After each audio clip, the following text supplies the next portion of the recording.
Vijana power. Power. Vijana power. Power.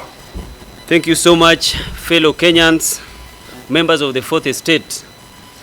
As we all know, this is the movement for the defense of democracy, which has been at the front line and as the foot soldiers in fighting for democracy in this country.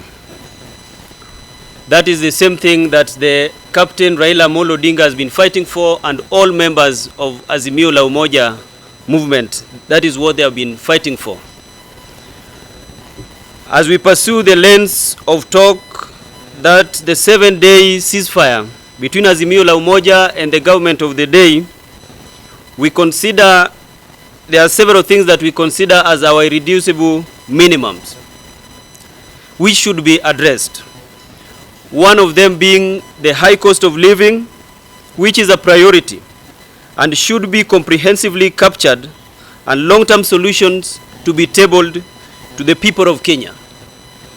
And even to our friends and comrades in the higher learning institutions, their issues of help should be well captured on that table, because we know that majority of our students depends on help for their education, and they depend on help for their livelihoods in the higher learning institutions, be it colleges, universities, all the higher learning institutions. Number two, which is equally very fundamental, the servers technically hold the data for elections. It is in this spirit that we insist the opening of the servers for an intensive audit guided by experts.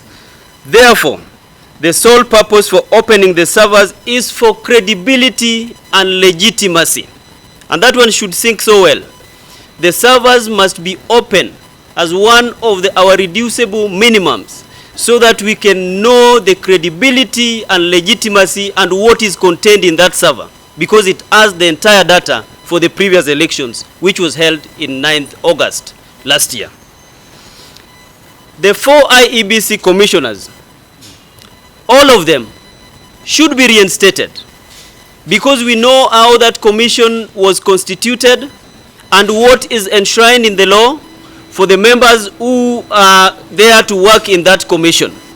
All of them who participated in the elections. We know that there are 3 who are going home for retirement, but the 4 who have been victimized, they should not be victimized, because that one we are even jeopardizing our democracy as a nation state. So all of them must and should be reinstated and go back to their work forthwith. We, as the movement for the defense of democracy, we know that there is a ceasefire, the 7-day ceasefire. That is a very limited window, and we want to see the goodwill of the government. If the goodwill is there from the government, so that all those things as our irreducible minimums to be brought forth, be discussed and get dispensed within 7 days, because Kenyans are really yawning and they are waiting to know the outcome within that 7 days. And I think even that, if we have the goodwill from the government, we don't even need the 7 days. It should be 3 days, then Kenyans knows what is going on and the way forward as a nation. In this limited time, the government should not only be seen, but also be felt in putting modalities of goodwill to deal with these issues that have been raised by many Kenyans, including MDD, Movement for the Defense of Democracy, and Azimio-Kenya Kwanza, One Kenya. The bipartisan approach by Parliament, having been given the olive branch by the government of the day, which was extended to the Azimio-Kenya Kwanza, One Kenya, and the supporters, which we fully support and endorse, I think they should embrace and accommodate each and every view of emissaries sent to partake in talks with no discrimination whatsoever to achieve our anticipated results. And we are urging them that whoever is going to be on that table, you should not be an hardliner.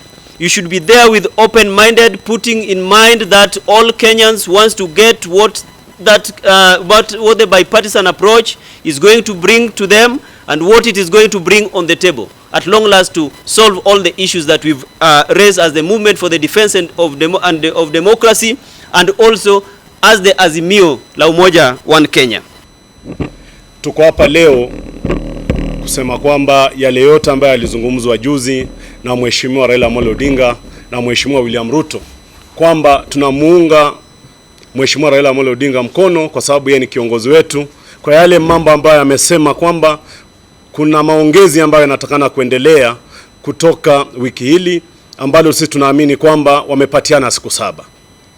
Na tunaomba sisi kama vuguvugu la MDD kwamba safari hiyo ambao wameanza kutembea, yale yote ambayo yataweza kuzungumzwa katika yale maongezi ambayo wanaendelea nayo, yakuwe maongezi ambayo ni ya ukweli, isiwe kwamba ni mambo ya kinafiki, kwa sababu tumetoka katika mgogoro wa maandamano na kuna wananchi ambao leo wamefariki kwa sababu ambazo ni za maandamano wakipigania haki zao.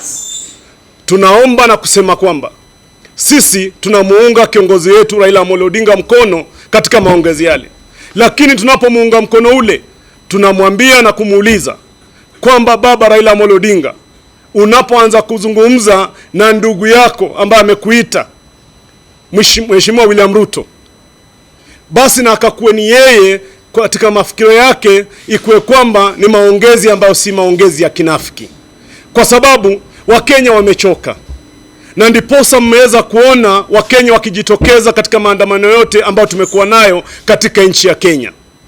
Tunajiuliza kama Wakenya kwamba ikiwa kwamba juzi hawangeweza kuzungumza, jana Wakenya wengi wangeuawa kiwango kipi?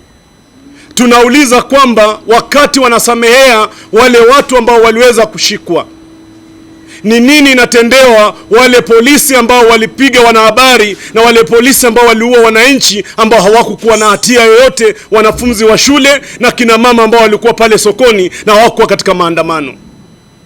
Kwa sababu maongezi haya yanapoendelea, ni lazima tukuwe na msimamo wa kusema kwamba mwananchi wa Kenya ako na haki kwenda kwa maandamano anapofikiria kwamba katiba yake ama hali yake halisia imefinyiliwa. Mheshimiwa William Ruto, ni wewe tu peke yake ambayo sisi katika vuguvu hili tunaweza kusema kwamba umejitokeza juzi na ukazungumza kwamba unataka kumwongelesha Mheshimiwa Raila Amolo Odinga.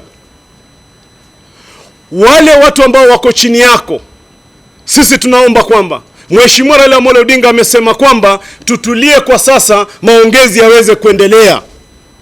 Maongezi hayo yatachukua siku 7. Na sisi pia tunaomba kwamba wafuasi wetu ndani ya MDD, hizi siku 7 mketi nyumbani, lakini mkitarajia kwamba matokeo yatakayotoka katika maongezi hayo ndiyo yatatuelekeza kutoka hapo.